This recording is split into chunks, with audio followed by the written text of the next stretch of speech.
Hello and welcome back for our second month of Spring Harvest Book Club. I'm your host, Beatrice Smith, and let me ask you, are you excited for Christmas? Because this month we are discussing all things Christmas with our guest, Nick Page, the author of Christmas, Tradition, Truth, and Total Baubles, which is an incredible, humorous, but informative look at the history of Christmas. Now, some of you will already know Nick Page from, and may remember him from such books as The Badly Behaved Bible and A Nearly Infallible History of the Reformation. And some of you might know him from his trilogy, The Longest Week, which looks at the rise of the early church, amongst other many books that he's written. Now, for those very few of you who might not know Nick, he is a speaker, he's a writer, he's a historian, and he has written over 80 books for adults and children, many of which do focus on church history, particularly the early church. And his latest book looks closely at the strange things that we do around Christmas. Now, which, you know, some of you might know, there's some of you might not, that some of what we know of these things are wrong. Now, Nick, can I just say what an honor it is to have you with us at Spring Harvest Book Club this month. Welcome. I want to extend a great and warm welcome to you. Welcome to Spring Harvest Book Club. No, that's very kind of you. I mean, I feel honored to be the second book in the club. That's great. I'm very happy. Thank you so much for giving us your time. I know it's absolutely very busy, especially at this time, and especially when we're discussing things like Christmas, which obviously lots of people get really kind of busy preparing. And actually, what better year to be discussing strange things that we do than the year 2020, like I said, which has been interesting to say the least. And funnily enough, it's given way, hasn't it, to even stranger traditions like the celebration of Christmas in the spring and in the summer that we saw during the lockdown months. Yes. And seemingly the practice, I don't know if this is the same in your area, but certainly the practice of putting up Christmas decorations in October, which suddenly seems to have become a thing. Is that the way it is as well where you are? Yeah, well, there's a well-known sort of syndrome with Christmas, which is known as Christmas creep. And it's where the celebration of Christmas starts earlier and earlier and earlier. And normally, you know, people are moaning about it and saying, why are there Christmas presents in the shops in September? You know, but I think this year, I think it's fine. You know, we all need a bit of cheering. If you want to put your lights up in September, you just do it. I don't care.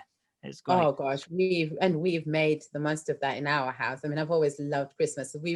We're the strange family that always has their Christmas trees up in November. So we've always been that family. So this year we feel very vindicated, to be honest, and we're loving it.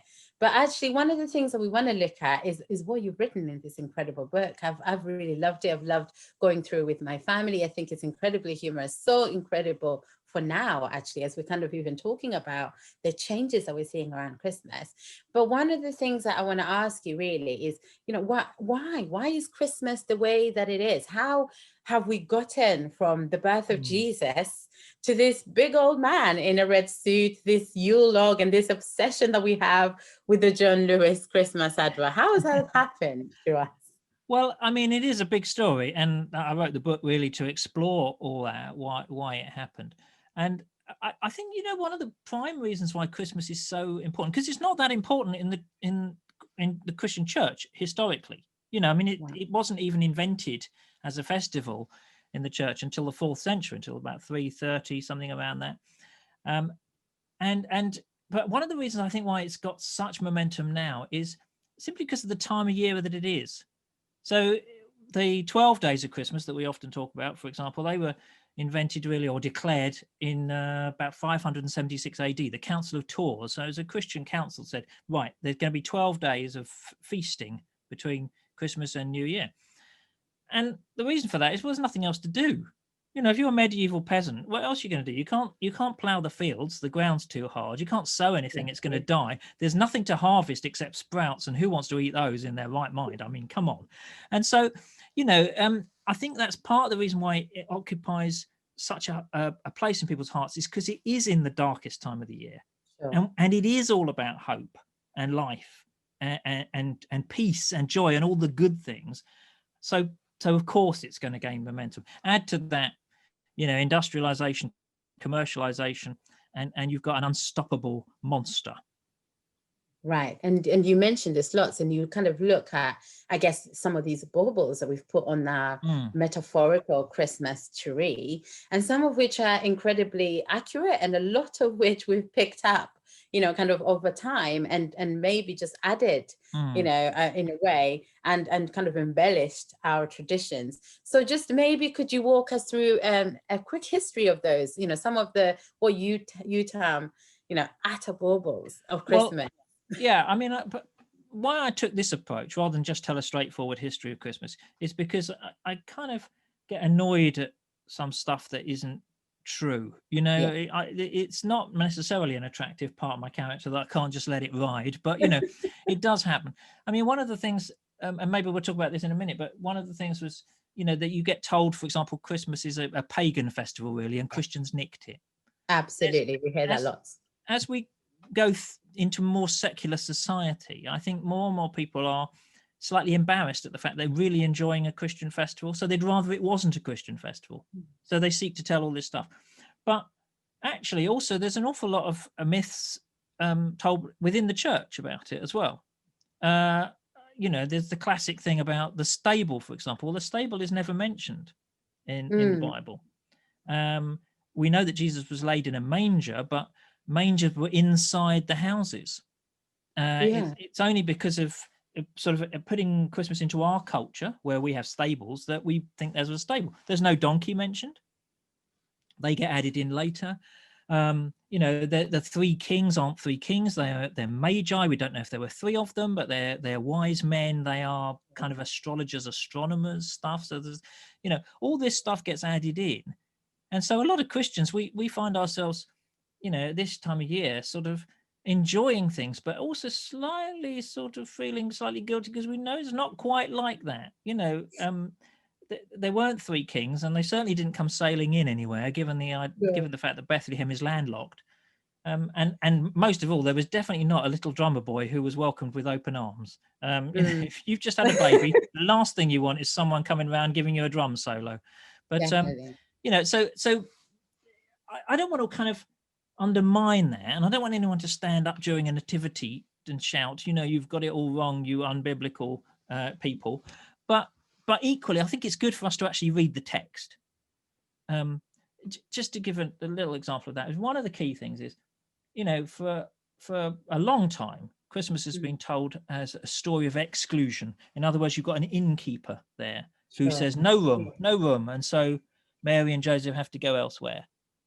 But in fact, the word that has been translated for in Luke's gospel is the word kataluma, which really means spare room. It doesn't mean in. And in fact, later on, he uses it twice in the gospel. He uses it once in the nativity story and once in the story of the Last Supper, where he says the Last Supper was celebrated in a kataluma. Well, nobody, as far as I know, has ever suggested the Last Supper was celebrated in the local branch of Wetherspoons. Yes, sure. So what it actually is there was no room in this house. There was no spare room in this house where Joseph was staying, because he had family in Bethlehem, so he wouldn't have had to go to an inn.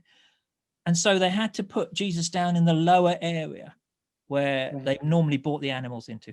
It's actually a story of inclusion. It's a story of a peasant household finding space for God in their heart this year. And that's the sign of Christmas. That's what Christmas is all about. It's not about, innkeepers have had 2,000 years of terrible PR.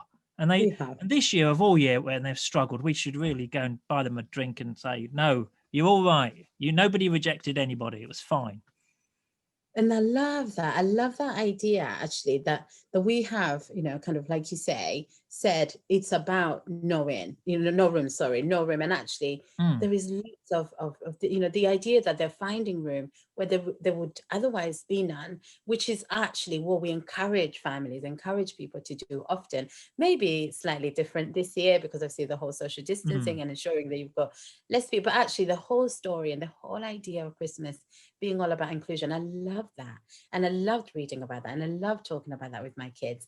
And I loved seeing my 7-year-old, his light bulb kind of go on a little bit, kind of going, oh, it's about finding room. So I think this is some of the things that if we don't maybe take time to unpick, we might miss. I felt that this was a nugget which we need to take away with us, actually, because this idea of finding room where there was none is beautiful, isn't it? So it's why Jesus comes. He comes to make room for all of us, and it's wonderful. And I love the idea, the other things that you include as well, some of which might be incredibly controversial and really funny. So my husband took great offense to your suggestion that Brussels sprouts are not edible. Yeah, it's just, and sorry, I think he's you wrong. might find yourself causing a little bit of divide.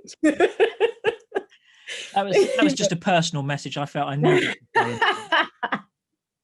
But actually, some of the stuff, that what are some of the things that you really felt very much that need to come out as part of this traditions that we need to be aware of? I love that idea of inclusion. But actually, what are some of the other I guess baubles that we can keep on our Christmas trees, I guess, as we were?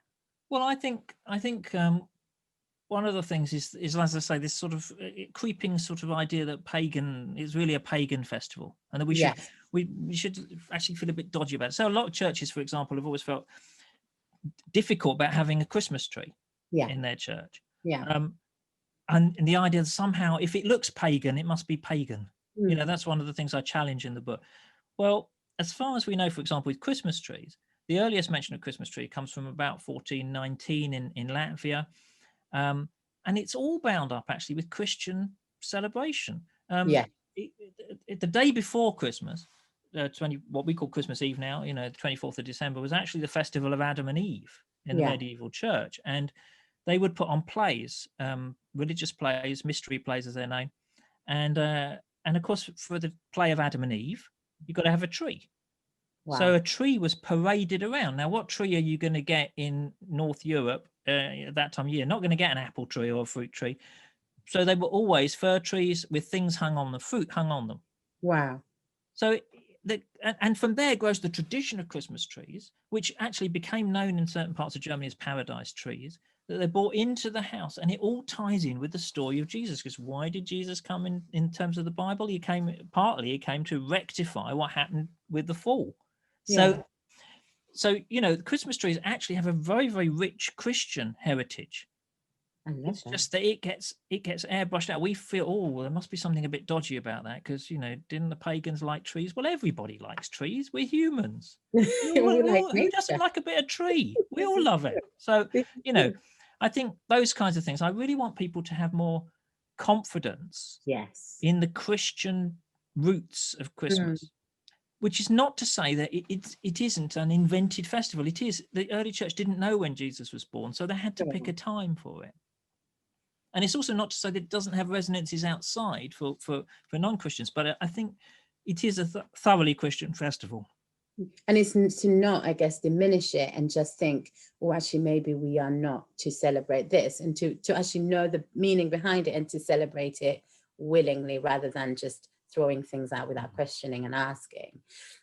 One of the other things that comes out lots, especially if we're talking about kind of Christians in churches, is this thing of, do parents encourage their children to think about Father Christmas? Do we mention Father Christmas? Do we not? And you mentioned this in your book as well. So tell us a little bit about that.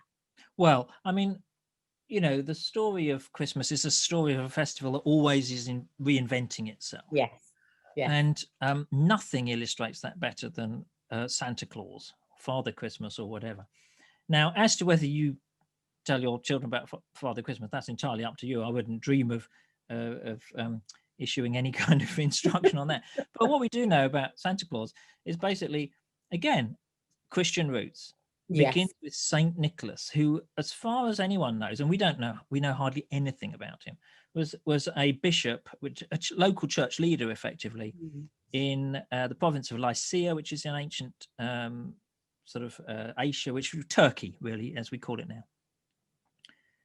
He probably was martyred, or he certainly suffered under persecution. And somehow, and largely through a case of totally mistaken identity, he gets taken up by other causes, and he becomes the patron saint of sailors. And sailors, therefore, every port they go to, they establish a church of St. Nicholas. And legends arise about him giving things out, and it's all legendary, really. And so this little obscure bishop, church leader, becomes this figure who later on crosses the Atlantic and gets turned into this magical flying figure. I think it's worth, I don't know what you can do. Santa Claus is taking on a life of his own now, and is a completely different character living in, now he lives in Lapland, never mind Turkey. Yes. Um, He's but I immigrated. think it is worth always remembering that its origin is a local church leader who suffered for just trying to help his church out and trying to lead his flock. Again, absolutely Christian roots to that. And I guess it is what you're saying. It adds to that confidence of, kind of even talking to families or talking to people about the traditions of Christmas. And so you can then think, actually, we don't have to throw this stuff out because it has these roots within the Christian tradition, which is fantastic. I love what you did in the book, in kind of breaking them down into different type of baubles. I love the bit about the biblical part, when you're talking about actually looking at, yes, we do need to talk about the fact that Christmas starts with Christ. It is all about, Christ, and he's the center of the celebration. But actually looking at some of the myths around even the main characters of the first family, or so to speak, in terms of the New Testament, looking at Jesus, looking at the myths around Joseph. I remember, and I don't know where this came from, but as a young person, really hearing this being kind of his law almost. Yeah, Joseph was just an old man who married a really young Mary. And you tackle this as well in the book. Yeah. I mean, it's that again, that comes from later writing. So when Christianity started to get more popular in the early years, people wanted to know more effectively, and they wanted to fill in the gaps. And so what's known as the infancy gospels arose, which are really fan fiction. They're kind of they're stories about Jesus growing up. Yes. And so a lot of the stories come from that. The other thing that grew up was the cult of Mary, and the idea that Mary remained perpetually a virgin, which is a very odd idea, frankly, I find, and is not really mentioned in the Bible. And so you got a problem with that, because the Bible then talks about Mary and Joseph having other children. Jesus has 4 brothers and at least 2 sisters. So how do you reconcile that? Well, one of the ways was to suggest that this was Joseph's second marriage, that he was a widower, and that and that therefore these are Jesus' stepbrothers. And so that kind of myth arises. The other thing I noticed was that Joseph isn't present at the crucifixion, and Mary is given into the care of the beloved disciple in John's Gospel. So the idea was that he must have been old, therefore he was dead by the time of the crucifixion, and he had a previous marriage. It's all not really in the Bible. It's just not there. In fact, life expectancy in those days, you did well if you reached the age of 40. That was high. So there's no reason why Joseph would have survived to the crucifixion. And equally, you generally got married when you were young. So Joseph's probably about 18, 18 to 20, maybe actually probably younger than that, 16 to 18. He's depicted as old because of all this other stuff that people do. And so we take our images from paintings, but no, he's a young man. Again, the story is about 2 young people, because Mary, the typical age of marriage would have been 14 to 16 for women. The 2 very, very young people making space in their lives for this enormous responsibility. It's I think it's just a wonderful story. He's not an old man with a beard. Well, let's leave that to Saint Nicholas. Which then actually makes the story really, really accessible for all ages. I remember when we started doing a Mythbuster through the Bible. We used to be youth pastors in our church, and looking specifically at some of the things that we have believed that aren't true. And this being a point that welcomes young people into the story of Jesus.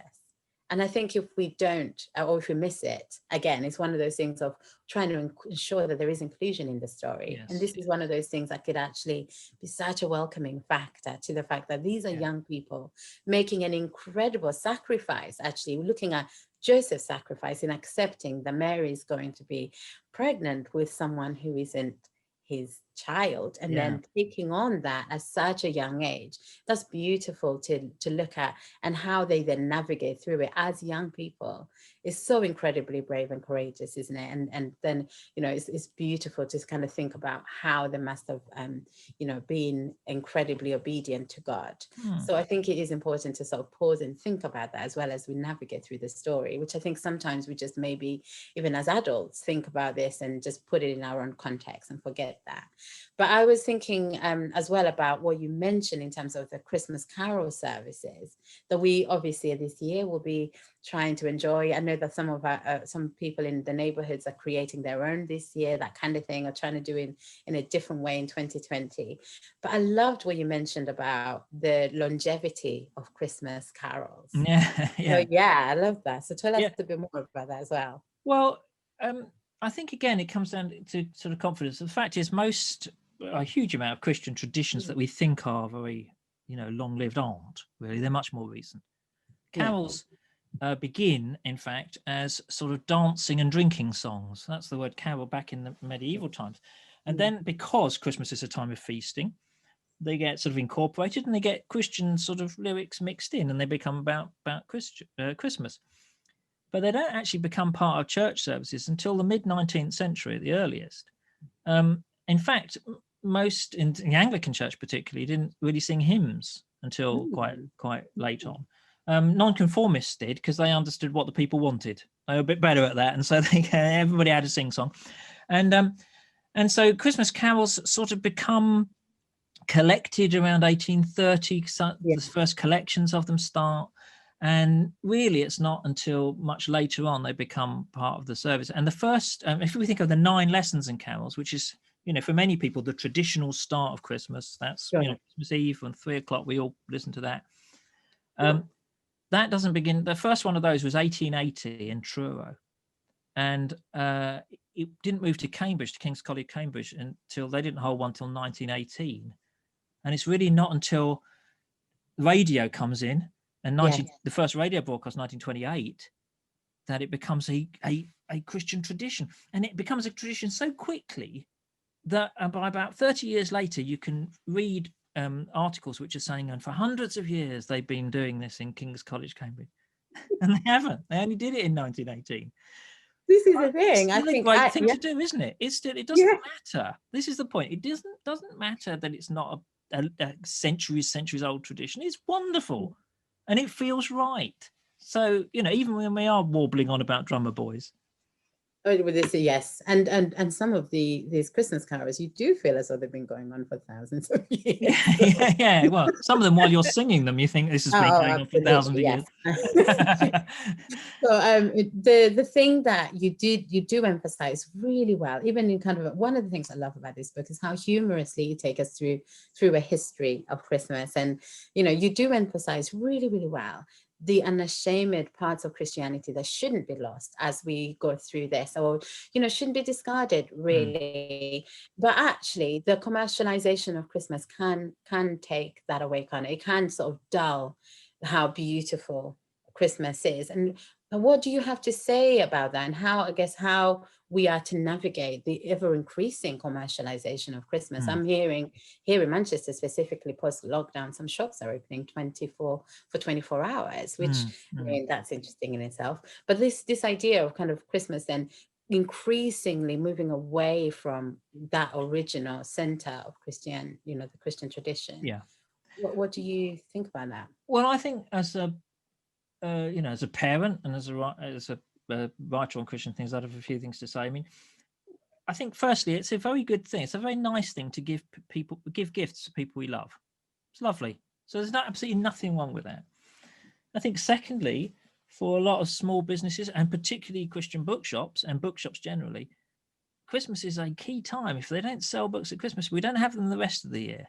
Really? So, you know, Really? to go and shop locally and to buy stuff for people you love is great.